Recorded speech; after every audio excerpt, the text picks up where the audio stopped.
YouTube, j'espère que vous allez bien. Ça fait un moment qu'on s'est pas jasé.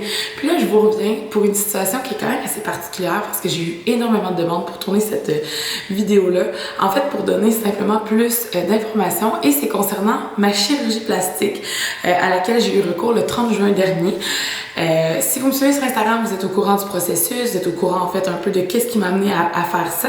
Mais pour les gens qui sont pas déjà en fait au courant, je voulais faire une petite intro en fait, vous expliquer qu'est-ce qui m'a poussé à aller vers ça, puis vous expliquer en fait comment est le procédé d'une abdominoplastie. Je vous mentirai pas. Je fais cette vidéo-là en toute transparence parce que j'ai eu tellement de questions puis je me rends compte que dans le fond, ça peut être qu'informatif puis ça peut être le fun d'avoir comme une genre de chum de fille qui vous raconte ça. Si vous avez personne en fait dans votre entourage qui a subi ce genre d'intervention-là. Aussi, la raison pourquoi je voulais le faire, c'est parce que je me rends compte que on a une vision vraiment très biaisée en fait de la chirurgie esthétique. On pense souvent que c'est néfaste, que c'est très négatif, alors que pour certaines personnes, comme dans mon cas, ça permet en fait de simplement vivre à fond la caisse en profitant de son corps encore plus au maximum. Puis je trouve que les chirurgies plastiques, personnellement, c'est une décision qui est extrêmement personnelle. Ce sont des choix qui sont très réfléchis, du moins pour moi. Donc, je pense que quand c'est bien fait, quand les décisions sont réfléchies, quand il y a un bon thinking, qu'il y a une bonne source de motivation face à ça, je pense que c'est important de ne pas avoir à juger ça, en fait. Je trouve que c'est un sujet qui est très tabou et c'est pour ce faire, en fait, que je vais faire cette petite vidéo-là. Là, je vous mentirai pas, la vibe de ce matin, en fait, on est vendredi matin. Je ne suis pas maquillée, j'ai un café à la vanille dans les mains, puis je vous jase ça vraiment simple parce que j'ai pas envie que ça soit compliqué, que ça soit une vidéo super genre superficielle. Je veux pas que ça soit en surface, je veux vraiment que ça soit une jasette comme je vous dis entre moi et vous, puis que vous ayez peut-être le plus de réponses en fait à votre question. Pour débuter, je vais juste vous mettre en fait dans le contexte du pourquoi, comment, qu'est-ce qui m'a amené en fait à aller par cette décision-là. Je vous mentirai pas, moi j'ai toujours été bien dans ma peau. Depuis, ben toujours. Je veux dire, j'ai vécu des moments un peu plus rough en fait comme toute femme, ça c'est bien certain. Mais en fait, depuis toujours, je m'assume. Je veux dire, j'ai toujours eu le corps que j'ai. Fait que c'est-à-dire que je suis une femme qui est faite très forte. Si vous avez déjà vu mon père sur Instagram ou dans peut-être des vidéos précédentes, mon père a l'air de littéralement être à grid. Donc, moi, j'ai un peu les mêmes standards de physionomie, c'est-à-dire je suis très grande, je suis large des épaules, j'ai des bonnes cuisses, je suis curvy, puis je me suis toujours assumée là-dedans, j'ai toujours été bien dans ma peau.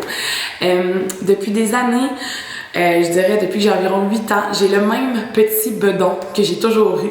Puis, avec les années, en fait, j'ai déjà été dans des phases de ma vie où je prenais peut-être un peu moins soin de moi, que j'avais peut-être pas la meilleure qualité ni hygiène de vie. Et à ce moment-là, ça m'amenait en fait à prendre du poids. On revient, exemple, dans les années 2012-2013, je suis sortie d'une relation qui a été peut-être un peu beaucoup néfaste pour moi, en fait. Puis, à ce moment-là, je m'entraînais pas, je buvais énormément, je dormais pas beaucoup, j'étais plus jeune. Je mangeais de la scrap constamment parce que j'étais avec un copain à l'époque qui avait la shape de pouvoir se permettre de manger du McDo genre 6 fois semaine. Puis à cette époque-là, je me rappelle que j'étais vraiment moins bien dans ma peau quand je suis en fait sortie de cette relation-là pour plusieurs raisons et j'avais pris énormément de poids. Quand je parle d'énormément, c'est environ 45 livres. Fait que c'est quand même, sur mon corps, ça paraissait vraiment beaucoup. Puis ça m'amenait à pas être nécessairement bien dans ma peau. Puis quand je suis sortie de cette relation-là, en fait, j'ai simplement décidé de reprendre en main, en fait, les bonnes habitudes que j'aurais dû avoir. C'est-à-dire, je me suis initiée à l'entraînement en salle. J'ai commencé à manger ce que j'aime manger, c'est-à-dire plus de légumes, plus de fruits, manger des trucs plus frais, moins transformés. Puis, par la magie des choses, aucune diète, absolument aucune diète. Mon corps a simplement changé. C'est-à-dire que j'ai commencé à perdre le poids que j'avais stocké suite à des mauvaises habitudes de nutrition. Puis là, je fais cette vidéo-là, mais comme sachez, je suis pas nutritionniste. J'ai pas fait de diète. Je n'aime pas la culture des diètes. Quand je m'entraîne parce que ça m'aide ici, que je me sens en forme, que je me sens forte, que je me sens femme. Mais je prends absolument pas en fait les diètes, tout ce qui est autour de ça, l'entraînement extrême, puis vraiment tout ce qui entoure qui pourrait être problématique. Donc je sais que si jamais vous êtes intéressé à écouter cette vidéo-là, ça va peut-être vous trigger si vous avez des troubles alimentaires, si pour vous c'est vraiment quelque chose qui vient vous chercher. Je suis sincèrement désolée, vous devriez peut-être fermer cette vidéo parce qu'on va en parler malheureusement parce que ça fait partie du processus dans lequel j'ai été pour procéder à mon abdominoplastie. Donc, c'est ça, je reprends où j'étais en fait pour dire que à cette époque-là, je sors de ma relation, je tombe en appartement seul, j'ai, je pense, 20 ans environ, et je recommence à prendre une routine de vie plus active. C'est-à-dire que pour une fois, j'ai réussi à monter le Mont-Rigaud sans être essoufflée et sans être enragée puis en crise de le faire parce que justement, je commençais à être en forme, j'avais un meilleur cardio, puis bref, la qualité de ma vie a vraiment changé. Puis à ce moment-là, j'ai perdu le poids que j'avais accumulé. Au fil des années qui ont suivi cette période-là, en fait, j'ai toujours été bien dans ma peau malgré tout. C'est-à-dire que oui, mon corps a changé, j'avais perdu du poids et tout, mais je veux dire, je m'habillais, je me soignais de façon à ce que comme... Tu sais, moi, j'ai toujours aimé cette coquette. Fait que je portais des robes super colorées, super ajustées. Je portais des jeans taille-haute, en maillot de bain l'été, bikini taille-haute. Je veux dire, ça m'a jamais empêché de me mettre en maillot de bain devant qui que ce soit. Mais reste que j'avais littéralement une morphologie, en fait, qui changeait avec le temps. Plus je perdais du poids et plus j'en prenais. Parce que ce qu'il faut comprendre, c'est que mon corps a littéralement fait plusieurs fois le yo-yo. Puis à ce moment-là, je veux dire, les stretch marks, puis ça je m'en fous, j'en ai toujours vu, mais je veux dire, la peau s'étirait, là je sentais que mon corps changeait, puis on prend de l'âge, donc plus on vieillit aussi, plus c'est difficile en fait de revenir sur comme les actions du passé, c'est-à-dire que je pense que plus qu'on s'entraîne, mais en fait je sais pas comment dire ça, comment je pourrais dire, tu sais si j'avais entretenu un rythme de vie beaucoup plus actif, beaucoup plus sain dès le départ de mes 18 ans, 10 ans plus tard probablement que ça aurait fait beaucoup de changements sur ma vie, mais j'ai tellement eu, comme je disais, de haut et de bas que mon corps commençait à en témoigner de par l'élasticité de sa peau, la texture de la peau, vraiment au niveau de tout ce qui était abdomen et ventre. Ce qui s'est passé en fait, c'est que il y a 2 ans et demi, je pense, je me suis rendue dans un événement PR avec le toupette, je suis pas trop sûre de me placer à la couette. Je me suis rendue dans un événement PR avec une amie qui était nutée à l'hôtel. J'étais avec ma meilleure amie, puis on parle, puis on est à l'hôtel, puis on a du fun, on se fait des masques, puis on est juste vraiment comme relax. Puis je me rappellerai toujours, à ce moment-là, je lui dis... Tu sais, mon ventre me tracasse depuis des années et non pas dans le sens mental, dans le sens physique. Puis là, je lui explique à quel point j'ai l'impression que mon corps m'empêche de vivre ma vie pleinement. C'est-à-dire que autant j'étais à l'aise en intimité avec un garçon, autant, parce que moi, je veux dire, comme quand venait le temps, exemple, d'avoir des rapports sexuels avec quelqu'un, je veux dire, je me mettais nue, j'avais pas de problème, puis la lumière était pas nécessairement obligée d'être fermée, tu sais. Ça m'a jamais empêché, comme je mentionnais, de profiter d'une journée d'été au bord d'une piscine ou en bateau. Ah ouais, en bikini, ça y allait. Puis quand je m'habillais, j'étais pas en train de porter des vêtements extra amples pour pas qu'on voit ma silhouette ou quoi que ce soit. Donc, à moi de lui dire que mon ventre commence à... Comment je pourrais dire? Je veux pas dire handicapée, mais à me restreindre physiquement de façon à ce que souvent je fais des trucs comme par exemple juste croiser mes jambes. Mon ventre était tout le temps dans le chemin. Acheter des jeans était un vrai calvaire parce que littéralement, je portais exemple un 16... on va dire que j'étais un 16. Puis, des fois, il fallait que j'aille jusque dans du 18 ou du 20 pour être confortable, pour rentrer, en fait, le ventre qui commençait à pendre et à pendre. Puis ça, c'est une discussion qu'on a eue il y a 2 ans. À ce moment-là, je lui fais part de ce thinking-là. Je lui fais part, en fait, de comment je vois que, genre, je suis un peu tannée d'avoir ce ventre qui descend là, qui est comme toujours un peu dans le chemin.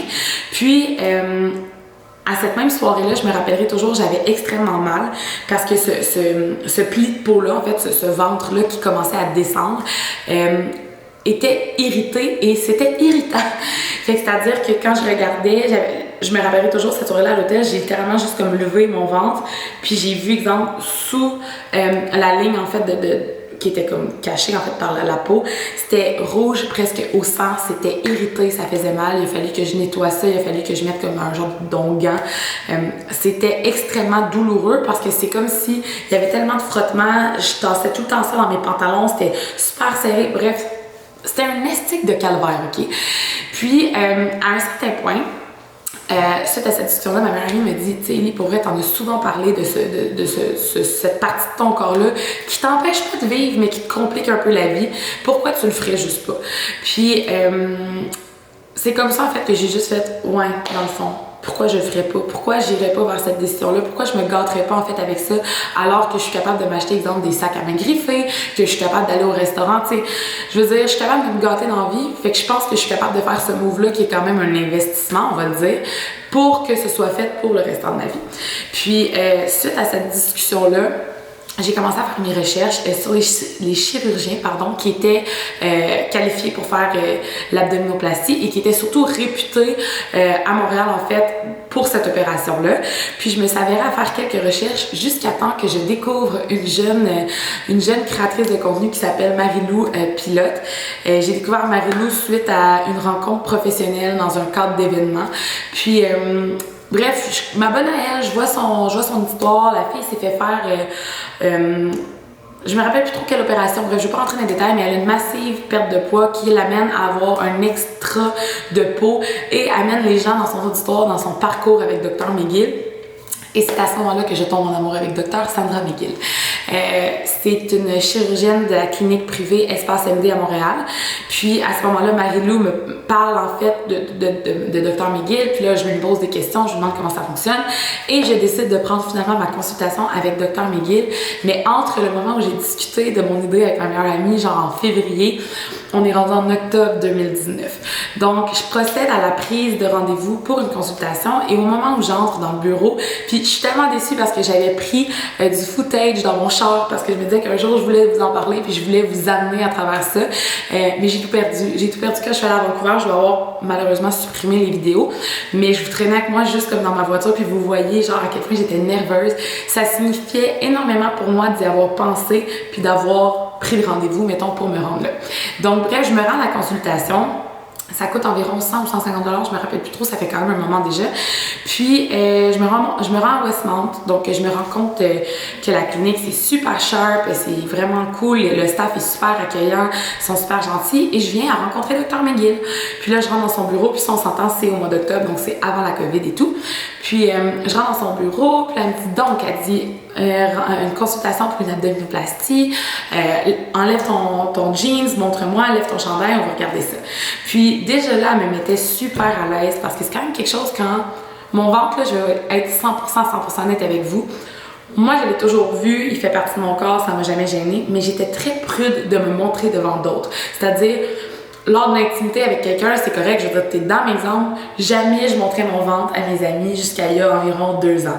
Mes amis n'ont jamais vu à quel point mon ventre avait changé au cours des 10 dernières années jusqu'à il y a 2 ans. J'ai vraiment, je pense, réalisé que ça me tapait ses nerfs comme truc physique, que ça pouvait être changé. Puis dès le moment où j'ai commencé à voir ça comme ça, j'ai comme commencé à faire mon deuil, puis je savais qu'éventuellement ça viendrait à se faire enlever. Fait qu'on dirait que je l'acceptais, j'ai commencé à le montrer à plus de gens. Mais au moment de la consultation, je me rappellerai toujours, j'étais tellement timide, c'est comme juste d'enlever mon jeans devant Dr McGill dans son grand bureau, super genre lumineux, j'étais genre oh my god. En tout cas, j'ai capoté. Elle m'a mis full à l'aise, puis là, bref, elle me dit, tu sais, c'est quoi les raisons qui t'amènent à faire ça? Fait que là, je lui explique que physiquement, je trouve ça embêtant, j'ai hâte de porter un jeans qui fit bien, je le sens que je m'entraîne, puis que je pourrais être encore plus performante si j'avais pas genre ce morceau de peau-là qui me gosse, puis qui pend, puis qui est comme dans le chemin, tu sais. Puis sa première réponse qu'elle me dit en fait quand on a parlé de l'abdominoplastie en tant que telle, elle me dit well, for sure you look like a strong, confident woman and you're not here for anybody else than you. Puis quand elle m'a dit ça, je vais traduire rapidement en français, c'était que dans le fond j'étais là pour les bonnes raisons puis que c'était pour moi que je faisais ça parce que j'avais clairement pas l'air d'une femme qui était pas confiante puis pas forte et tout. Puis quand elle m'a dit ça, j'étais genre I love you, thank you so much. Fait que dès qu'elle m'a dit ça, j'ai comme vraiment eu un bond avec cette femme-là que j'ai fait comme c'est parfait, je lui fais confiance, je veux que ça soit elle. Puis quand j'avais jeté un coup d'œil à son travail, en fait, tout était impeccable. Elle en fait énormément d'abdominoplastie puis son travail est magnifique. Donc, on fait faire la soumission en fait pour l'opération. Et à ce moment-là, on arrive à un prix qui est près des 11 000 $. Donc, c'est-à-dire l'anesthésie générale, le temps, dans le fond, de repos par la suite, l'opération. Puis elle m'explique en fait qu'elle va devoir, oui, procéder à retirer le morceau de peau qu'est mon ventre, mais aussi à faire un peu de liposuction pour venir vraiment affiner la taille. Puis moi, à ce moment-là, j'ai dit, tu sais, honnêtement, moi, c'est mon ventre qui me tape ses nerfs. T'es pas obligé, mettons, de m'enlever mes petits dumplings sur le côté, muffin top. Sur le côté, ça m'importe peu. Moi, je veux vraiment juste faire enlever ce morceau de peau-là. Puis à ce moment-là, elle me dit, tu sais, chérie, elle dit, je comprends, mais elle dit, moi, je peux pas botcher non plus une opération. Fait que si j'ai à affiner avec un peu de liposuction pour vraiment venir structurer ton ventre, faire en sorte que ça donne un meilleur résultat, je vais le faire. C'est inclus dans la procédure. Donc, ça part de là. Ma consultation est prise. Puis, à ce moment-là, elle me dit, c'est quoi en fait comme ton plan pour la suite des choses? Et moi, je suis comme, ben, je sais pas, on peut-tu m'opérer maintenant dans 2 semaines? C'est quoi, comment ça fonctionne, tu sais? Et là, elle de me dire, écoute, selon tes mensurations, ton poids et tout, je peux pas t'opérer parce que pour l'anesthésie, il faut que tu aies un IMC à un certain chiffre, en tout cas, je sais pas trop. Bref, fallait que je perde, je pense que c'était 23 livres, en fait, pour me faire opérer.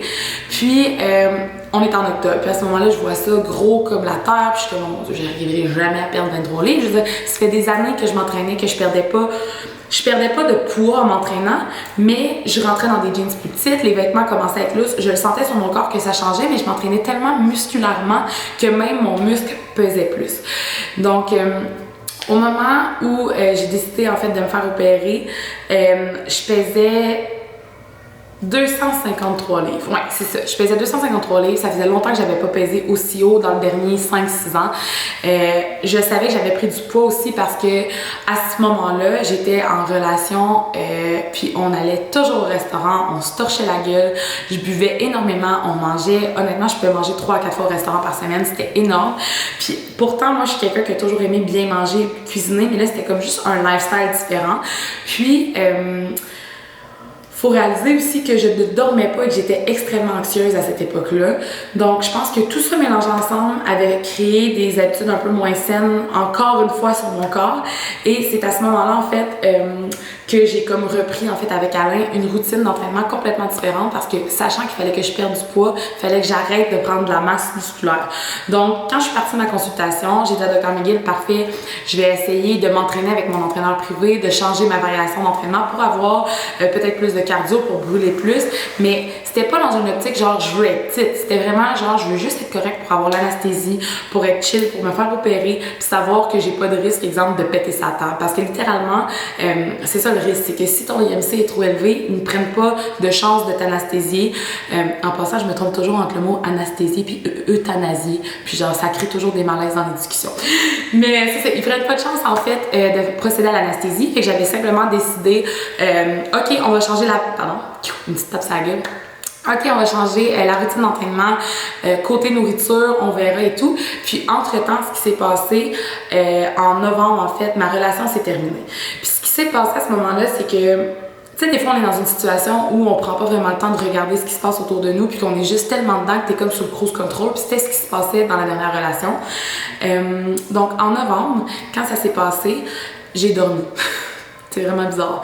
Mais mon ex est en restauration, fait que je ne dormais jamais. Okay? Moi, je l'attendais le soir, comme je veillais, je voulais être là à son retour à la maison, mais des fois, ça m'amenait à pas dormir, des fois jusqu'à 4 h du matin, mais comme à 3 soirs semaine, je dormais jamais. Bref, quand ça s'est terminé, j'ai comme repris ma routine de qui là j'ai le temps pour moi, je vais dormir, je vais aller au gym, je vais faire ma bouffe que j'aime me faire, je me mettais pas de pression, j'avais pas de diète encore une fois, c'était vraiment juste je veux prendre soin de moi. Puis même que l'objectif de me faire opérer, je m'étais dit 2020 ça serait l'année pour, parfait, mais moi je voulais le faire durant l'hiver parce qu'on s'entend, t'as pas envie d'être comme sur le cul durant l'été. Et je me suis dit que j'allais procéder donc à reprendre ce rythme de vie-là. C'est quand même assez fou ce que le sommeil a fait sur moi, juste pour vous dire à quel point j'étais plus stressée, que je vivais plus d'anxiété, que j'étais bien. Durant le temps des fêtes, j'ai dormi, parce que c'est comme arrivé vraiment fin novembre. Donc début décembre, j'étais comme encore un peu comme sur le choc, sur le go, la rhum. Mi-décembre, j'ai commencé à dormir, j'ai commencé à rattraper mon sommeil. Je dormais à chaque nuit pendant presque 1 semaine et demie, 2 semaines, je dormais des 12 à 14 heures. Puis, juste pour vous donner un exemple, j'ai perdu 8 livres dans le temps des fêtes. C'est pas normal. Tu sais, j'ai vraiment perdu du poids parce que mon corps reprenait de l'énergie, il stockait plus. C'était vraiment fou ce que ça a fait sur moi. Puis, mon entraînement a jamais changé dans le sens où je me suis pas entraînée plus. Je veux dire, j'y allais déjà 3 à 4 fois semaine et j'ai maintenu ce rythme-là. C'est juste que j'ai changé mes entraînements. Donc, plus de cardio, je bougeais plus, je levais beaucoup moins lourd. Tu sais, j'étais habituée de faire du back squat avec genre du 135 livres, du deadlift avec du 150 livres. On a tout enlevé ça. Puis même le leg press, avant, je poussais genre dans les 475 livres. On a tout changé les charges pour vraiment amener un entraînement plus actif, plus cardio pour que mon corps change. Puis, j'haïssais ça. C'est que j'haïssais ça, mais je savais que c'était nécessaire. Fait que Alain, mon entraîneur, m'a vraiment suivi dans ce processus-là. Puis, on a eu vraiment du fun, mais pour vous dire à quel point c'était fou, Mon corps changeait. Encore une fois, exemple, j'allais comme rétrécir de la tête parce que je suis vraiment comme une shape hourglass. Mon corps changeait, mais ça, c'était encore dans les jambes. Je vais vous donner un exemple. Je faisais une planche. Si j'avais à faire un crunch pendant la planche, je sentais mon ventre faire ça. C'était absolument fou. La peau se relâchait. C'était juste impensable de dire que je pouvais continuer à vivre avec ça. Puis, plus les mois avançaient, plus ma décision était vraiment prise dans ma tête en me disant je veux plus vivre avec ce calvaire-là, je veux pouvoir laisser ça aller et tout. Puis, c'est ça. Fait qu'en bout de ligne, je viens à perdre, on va dire, un 15 livres parmi ces 23 livres-là, puis je me dis, bon, OK, il y en manque plus gros, va falloir que je pense à comme, tu sais, prendre les décisions financières, à voir qu'est-ce que je voulais faire et tout. Puis, à ce moment-là, donc, oups, c'est une mouche. À ce moment-là, en fait, je décide d'appeler. Je pense que ça me sort de la tête et tout. Puis je me dis, j'appellerai comme le mois prochain. Puis là, on est comme au mois d'avril environ. Puis je me dis, je vais attendre de perdre encore plus de poids pour être plus près de mon but, pour être sûre de pouvoir vraiment me faire opérer du moment que je perds le poids nécessaire. À ce moment-là, on est au printemps, donc avril, puis je vous dis plus que jamais, comme je mentionne, mon corps me tape ses nerfs, c'est-à-dire que là, mes vêtements me font plus, tout commence à être lousse, mais là, je vais pas m'acheter des vêtements, c'est vraiment une décision à prendre. Est-ce que j'appelle? Est-ce que je prends mon rendez-vous? Est-ce que je le fais faire? Fait qu'à ce moment-là, je me dis, je vais aller comme simplement prendre une marge. En fait, j'avais une marge de crédit. Je me suis dit, j'ai aucune dette dans la vie, mis à part mon hypothèque de maison. Pourquoi pas simplement procéder ainsi? Puis à ce moment-là, je savais que je pouvais prendre une marge de crédit. Tu sais, j'aurais pu mettre ça sur ma carte de crédit à un taux élevé super haut. Mais aussi, eux font des accords, en fait, des genres de prêts du type accordé, en fait, directement à la clinique. Mais ça m'intéressait pas. Fait que j'ai commencé à faire les démarches financière, puis ça a pris 48 heures, j'ai été approuvée pour avoir mon prêt pour faire l'opération. Puis comme je mentionnais, je savais qu'il fallait que je le fasse quand j'allais être prête, parce que c'est le genre d'opération que quand tu es prête, tu le fais, faut que tu passes à l'action. On verra plus tard, en fait, si on a besoin de régler la dette en 1 an ou en moins de temps ou en plus de temps. Rendu là, je m'en foutais, il fallait juste que ça se fasse parce que j'étais rendue là dans ma vie. Donc, je me fais approuver pour le prêt. Et là, les semaines commencent à débouler. C'est-à-dire que je continue à m'entraîner, mon corps change, je vois que mes jambes commencent à s'affiner, j'ai un cardio incroyable pour une fois dans ma vie, je me sens super bien, je dors bien, je suis en forme, je mange bien, mais je mange des carbonara la fin de semaine, je mange des sushis à côté, je bois du bon vin, je bois encore, je vais au bar, tu sais, je veux dire, je m'empêche pas de vivre, mais ma vie prend le meilleur tournure au monde, c'est-à-dire que j'ai pris du temps pour moi. Puis ça, tellement, honnêtement, c'est genre la meilleure chose qui me soit arrivée, ok? Puis même que ça paraissait beaucoup, je pense que les gens me disaient que j'avais le break-up glow-up, mais honnêtement, je pense que c'était juste, pas nécessairement le break-up glow-up, c'était surtout juste de prendre du temps pour soi, puis de comme, juste faire rien d'autre que d'essayer d'être bien. Tu sais, quand tu penses juste à ton bien-être, il n'y a rien d'autre qui t'importe, ben c'est totalement différent, tu sais. Donc, j'ai pris soin de moi. Et là, ça nous amène début mars, ok? J'appelle à la clinique et je dis, ok, je suis prête. Il me manquait, exemple, 4 livres à perdre. Je suis prête, je vais prendre rendez-vous avec Dr. McGill pour l'abdominoplastie. Et là, il se passe un truc. Ils disent, on va te rappeler. Écoute, on a de la place, mais on va te rappeler. Petite gorgée. Fait que là, parfait, j'attends. Là, moi, je suis comme excitée parce que, mon Dieu, tu sais, ça s'en vient. Et là, les jours passent. Et là, je tente de rappeler une deuxième fois. Je suis comme, tu sais, j'ai pas eu de suivi. Qu'est-ce qui se passe? Ah oui, inquiète-toi pas, on va te retourner l'appel dans moins de 24 heures. Et c'est la fatidique date du 13 ou 15 mars dernier qui me rappelle et me disent, écoutez, nos bureaux ferment pour la COVID, donc il va falloir mettre sur pause vos projets d'abdominoplastie pour pouvoir reprendre ça éventuellement quand ils vont laisser les cliniques esthétiques en fait réouvrir. Puis pour vous mettre en contexte, Espace MD, c'est un complexe privé, c'est une clinique privée où en fait tout se passe là. Consultation, ils font tout ce qui est esthétique, donc toutes les chirurgies esthétiques classiques qu'on connaît, des injections, du botox et tout. Donc je savais que si, mettons, un bureau de médecin comme ça était fermé, la situation était quand même assez grave. Et là, vous connaissez la suite. On est tombé en confinement obligatoire, pandémie, tout le kit. Fait que j'étais comme, bon, ben écoute, hein, ça sera ce que ça sera. Donc, plus le droit d'aller au gym, plus le droit d'aller au gym, en fait, l'entraînement, ça a pris le bord parce que là, les gyms étaient fermés. Ça a pris un bon 3 semaines, je pense, de ma routine, mais confinement maison, que je re-rentre l'entraînement, que je tente, en fait, d'entrer une routine à la maison parce que moi, j'étais très machine, j'étais très comme moi, faire des squats dans mon salon, il y avait rien qui me turnait plus off que ça. Fait qu'au départ, dans le confinement, ça a été super difficile et boire de même. On faisait des Zoom parties, on faisait des house parties, des FaceTime. Je pense que je FaceTimais mes amis genre 10 fois par jour. Et en soirée, on buvait toujours du vin. Puis je venais à boire comme quasiment une bouteille de vin par jour. Donc j'ai bu énormément, j'ai bien mangé, j'ai continué à me faire de la bonne bouffe, que ce soit de la bouffe santé, mais j'ai pas non plus lésiné sur des bonnes pâtes, des pains. Des pains. J'ai pas mangé tant de pain que ça parce que j'avais pas de four vu qu'on était en réno. Mais tu sais, je veux dire, j'ai pas viré folle avec ça. J'ai juste pris le temps de vivre le confinement, de dormir beaucoup, de rattraper, d'aider mes clients que je pouvais aider encore. Puis je me suis pas fait du souci avec ça. Puis je me suis dit, écoute, quand ils réouvriront le bureau, on prendra rendez-vous et on verra qu'est-ce qu'il y en a. Donc, c'est ça. On arrive pendant le confinement, mes habitudes changent. Du moins, je suis moins active, je mange autant, mais je dors, fait que je prends soin de mon corps. Puis plus vers la fin du confinement, je me rends compte que finalement, je m'ennuie de bouger. Fait que j'ai recommencé à courir. Ben, j'ai commencé à courir, en fait, parce que je courais pas dans la vie. J'ai commencé à aller jogger, j'adorais ça. J'ai commencé à aller marcher, j'ai trippé. Genre, c'est con, mais on dirait que je redécouvrais mon quartier. J'allais faire des longues marches de comme 1h30, 2 heures, juste vraiment faire d'un village à l'autre. C'était vraiment cool. J'ai commencé à m'entraîner maison, donc série de squats avec des petits poids libres, des hip thrusts, des choses vraiment de base. Mais ça maintenait vraiment comme mon corps dans une bonne forme physique. Je voyais que j'avais de la définition au niveau des abdos, malgré le flap de mon ventre que j'avais, tu sais. Puis ça a vraiment bien été. Sauf que là, quand ils ont levé le confinement, ils ont autorisé les cliniques à réouvrir au mois de juin. Donc moi, le 3 juin, je téléphone, je suis comme « Allô, tu sais, j'avais tenté de téléphoner au mois de mars. Est-ce que c'est possible d'avoir un suivi pour un rendez-vous avec Dr McGill concernant l'abdominoplastie que j'avais comme tenté de prendre à l'hiver. » Puis là, à la fin de l'hiver.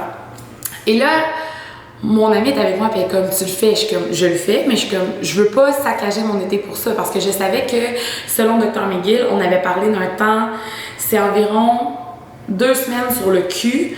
La 3e semaine, tu peux sortir de chez toi. La 4e et 5e semaine aussi, mais reprendre vraiment tes habitudes de vie et avoir un lifestyle complet comme tu avais, c'est environ 6 à 8 semaines. Fait que c'est quand même du temps. Puis je me rappellerai toujours que j'ai dit à mon amie qui était chez moi, ouais, mais comme je craperais pas mon été pour ça, là, tu sais, je comprends, et ça m'a jamais empêché de me baigner, c'est pas vrai que je vais perdre mon été, que j'irai pas en bateau tout le kit, puis j'irai pas profiter de tous les événements, puis elle me dit, ouais, mais on t'entend de COVID. Je suis comme, ouais, je comprends, mais comme, bref, je la regarde, j'ai dit, si c'est en juin, je le fais, si c'est en juillet, on cancelle ça, puis on repousse à l'automne. Et là, quand Kathleen, la secrétaire du Dr McGill, me téléphone, elle me dit « Elisabeth, on a de la place pour vous. Je pense que je reçois l'appel le 3 juin ou quelque chose comme ça, ou le 4, peut-être quelque chose. C'était vraiment comme au tout début du mois de juin. Elle me dit « On aurait de la place pour vous le 30 juin. » Fait que là, moi, dans ma tête, je suis comme « Ah, ok, 30 juin 2021, comme vous êtes super booké puis ça a roulé. » Non, non, comme le 30 juin dans 3 semaines. Là, je regarde mon amie. C'était quoi les chances que, genre, la dernière journée de juin, bref, avant juillet, qu'il y ait une place pour moi? Fait que je la regarde, elle me fait signe go. Parfait, je book. Donc, parfait, on va prendre 25% en fait du montant. Donc, à ce moment-là, ils prennent le dépôt. Puis, dû à ce que ma soumission était en octobre et maintenant on était en juin, il y avait des frais de plus à cause, bien sûr, de la COVID, mais également, comme les frais le coût avait changé. Donc, ça m'a coûté 12 142 si je me trompe pas, mais c'était 12 000 for sure. Fait qu'il y avait un genre de 900 supplémentaires à payer depuis octobre. Comme je mentionne, c'est une clinique privée, c'est pas couvert par les assurances. Puis moi, je voulais pas passer par les assurances parce que quand c'est par les assurances, ils font vraiment ce qu'ils ont à faire, c'est-à-dire ils enlèvent le morceau de peau, mais ils vont pas faire comme de touch-up esthétique. Et moi, je voulais absolument Dr McGill et Dr McGill ne fait aucune procédure qui est remboursée par le gouvernement. Donc moi, je m'en foutais, comme je vous disais, j'étais rendue là dans ma vie. Comme je l'ai mentionné en stories, je m'étais rendu compte aussi que l'an dernier, en restaurant, j'avais dépensé 13 500 avec mon ex. Fait que je me disais, hey, si je suis allée me payer pour 13 500 de resto et de sortie en 1 an, je suis capable de me payer une opération à 12 000 pour le reste de ma vie. Faut dire aussi que cette démarche-là, quand j'ai pris la décision vraiment de le faire, j'en ai parlé à mon entourage, dont à mon père. Puis mon père était super d'accord avec ça. Il avait entendu parler des bons commentaires selon ses amis, puis il y a de ses amis qui l'avaient fait faire, puis qui avaient dit littéralement, si ta fille peut le faire parce que son corps l'empêche d'être bien à 100%, qu'elle fasse faire là, qu'elle attende pas parce que avoir su, je l'aurais fait bien plus tôt. Fait que moi, mon dépôt est pris, j'ai le hockey de tout mon entourage, je suis genre wouhou, ça s'en vient.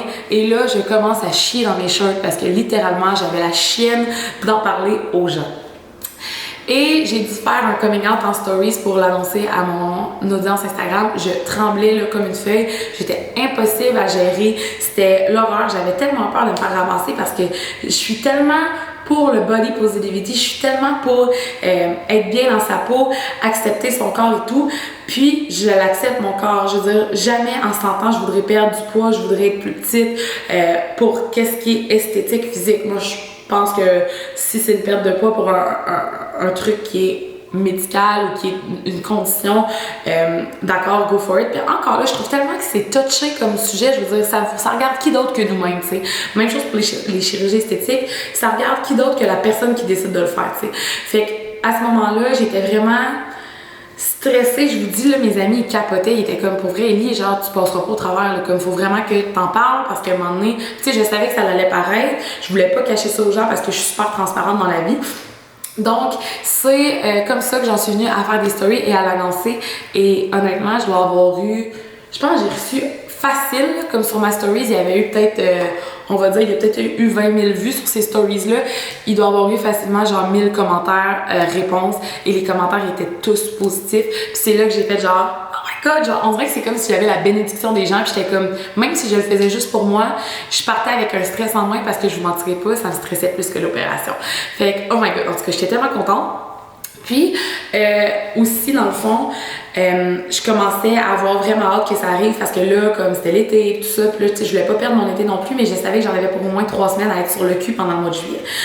Faut que je vous dise aussi que selon ma morphologie, il y avait le bas de peau aussi, mais moi ici, avant l'opération, j'avais des bosses de chair en fait, qui étaient comme ici. Je vous dirais pas que ça avait l'air d'un sein, mais c'est un peu de ça que ça avait l'air. Puis moi, mon médecin de famille m'avait dit que c'était une déchirure musculaire due à une grosse toux que j'avais eue dans le temps. Bref, on appelait ça des bosses de toux, ok? C'était un joke, c'était pas vraiment le vrai terme. Puis elle m'avait dit que si je voulais me faire enlever, il faudrait qu'il vienne faire une incision, qu'il retire ça puis qu'il referme. Puis quand j'ai rencontré Dr McGill, elle m'a dit... Des bosses de toux et comme c'est vraiment possible, comme t'as une fibre qu'une personne sur 5 a dans son corps et cette fibre-là va venir stocker du gras à un endroit vraiment bizarre de façon à recréer un deuxième pli. Fait que c'était vraiment, mettons, j'avais mon sein puis j'avais ce genre de bump-là. Des femmes vont l'avoir vraiment très léger, mais moi, comme j'étais ronde, que j'avais pris du poids, le gras avait tendance à aller se stocker là. Fait que j'avais mais c'était vraiment très gros, là, comme... Mettons, c'est fou là, comment c'était gros. Puis, dans le fond, à l'opération, elle m'avait mentionné qu'elle allait retirer ça, en plus de retirer le flap, en fait, et de pouvoir enlever, en fait, les dumplings. Fait que, à ce moment-là, je suis comme, OK, c'est vraiment ma morphologie qui va changer au complet, mon corps, le fit de mes vêtements. Puis, comme je vous disais, j'étais bien dans ma peau, mais j'avais quand même hâte au après pour pouvoir voir, en fait, vers quoi ça allait m'amener à ce moment-là. Donc, ça, c'est la partie 1, le storytelling. Je vous reviens pour une partie 2 pour vous raconter en fait ce qui s'est passé le jour même de l'opération parce que honnêtement, vous avez besoin d'en savoir plus et vous avez besoin de savoir comment ça se passe parce que c'est quelque chose.